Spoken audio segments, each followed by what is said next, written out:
Hi friends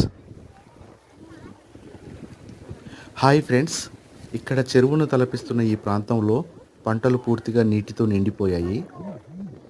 గత 4-5 రోజులుగా ఎడతెరిపి లేకుండా కురుస్తున్న వర్షాల కారణంగా వాగులు, నదులన్నీ ఉధృతంగా ప్రవహిస్తున్నాయి.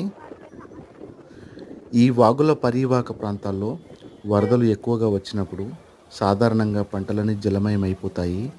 రైతులు బాగా నష్టపోతారు. వర్షాలు సకాలంలో కురవకపోవడం, కురిసినప్పుడు మాత్రం ఇలా భారీ స్థాయిలో కురవడం వలన ఎంతో కాలం శ్రమించి సాగు చేసుకున్న పంటలు ఇలా వరద నీటితో దర్శనమివ్వడంతో రైతుల కోసం మాత్రం వర్ణనాతీతంగా ఉంటుంది ఫ్రెండ్స్. ఇలాంటి సమయంలో ప్రభుత్వం రైతులకు అండగా ఉండాలని ఆశిద్దాం.